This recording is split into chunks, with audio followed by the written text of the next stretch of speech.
Join my Patreon at patreon.com/bunnytails for the full uncut reactions. Thank you for watching. Hey guys, welcome back to Avatar: The Last Airbender. Today we're going to be watching Season 1, Episode 11, and I wanted to quickly address about spoilers and things that I consider to be spoilers or things that I don't really want to hear, even though a lot of people might not consider them spoilers because they're not really spoiling specific events. That kind of puts an expectation into my mind before even going in that this is going to be a bad episode. And I don't want to go into any episode or the series on a whole with any kind of expectations because that's going to change my perception and that is going to make a less genuine reaction from me. So things like the next episode sucks, the next episode is so sad it's gonna make you cry. If I go into an episode expecting to feel extremely sad, it's probably going to lessen the blow when I actually watch the episode. So just keep that in mind. I'm not upset, but I hope that doesn't happen going forward. So with that being said, let's see according to at least some people on the internet, the worst episode of Avatar: The Last Airbender. I'm going to try to go into it with an open mind. Hope you guys enjoy. The Great Divide. Is this episode divisive amongst the community?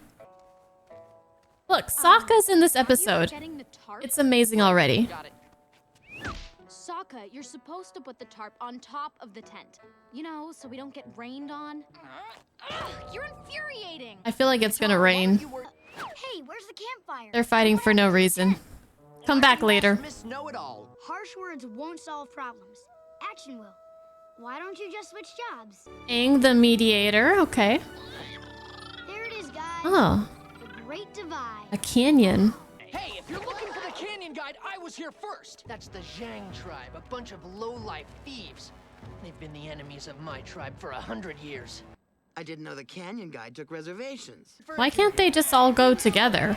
Maybe you Zhangs wouldn't have so many sick people if you weren't such slobs. If you Ganjins weren't so clean, maybe you wouldn't live to be so old. I could smell What? it. Well, Aang, Think a mile ready to away. put your peacemaking skills to the test? To be dirty. I Is don't that why know. You could share the Earthbender and travel together?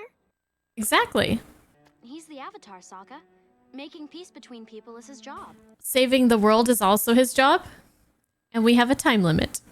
No food allowed in the canyon. It attracts. You can tell that really bothers me. Predators. Look at that thing. Well, they definitely don't disappoint with the fantastical creatures. I feel like that guy got lost from a Dark Souls game and wandered over here. We're trapped in this canyon. We do have a flying bison. They took food down here even after the guide told them not to. If there's anyone who can't go without food for a day, it's you pampered Ganjins. Let's sacrifice all of them. We should split up. Ganjin's on this side and Zhang's on that side. See if you can find out why they hate each other so much. Good question. They probably don't even know. It is much more peaceful and quiet now that they're not squabbling together. Ah. Red Katara? So it was you guys who had food. Why does your tribe hate the Zhang so much? Jin Wei was attacked by one of the Zhang. A vermin named Wei Jin and stole our sacred orb. I bet the other tribe has a completely different story. Care for some meat? Would I? I know what you must be thinking. We're horrible for endangering everybody by bringing food down here. I hate all of these people. Noble Wei Jin stopped to help him. Jin Wei was transporting a sacred orb. Jin Wei insisted the orb was more important and asked him to take it back to his tribe. He was arrested. I love how the art styles are different with these retellings. They sentenced him to 20 long years in prison. Please, everyone. As soon as we get out of here, we can eat and then go our separate ways. But I need you all to put your heads together and figure out a way up this cliff. Maybe the Zhang can climb the wall with their long, disgusting fingernails. Oh, sorry. I forgot that to the Ganjin, unclipped fingernails is a crime punishable by 20 years in jail. Perhaps the Avatar is right. Yes, perhaps he is. Harsh words will never solve our problems. Action will. Oh, jeez. What? Come on. You know, I take it back. Harsh words aren't so bad. This episode is just squabbling, annoying squabbling the episode. Oh, his beard.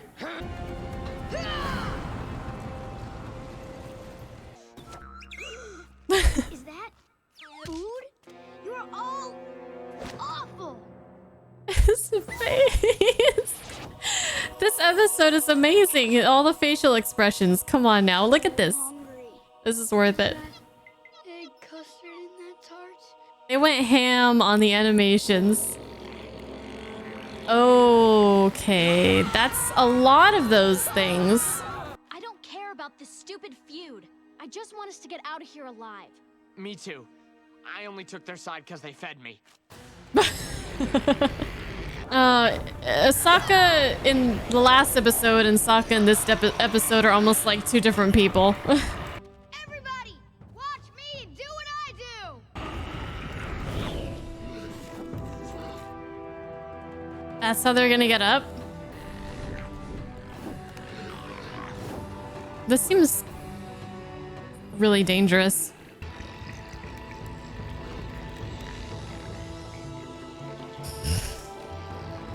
Okay.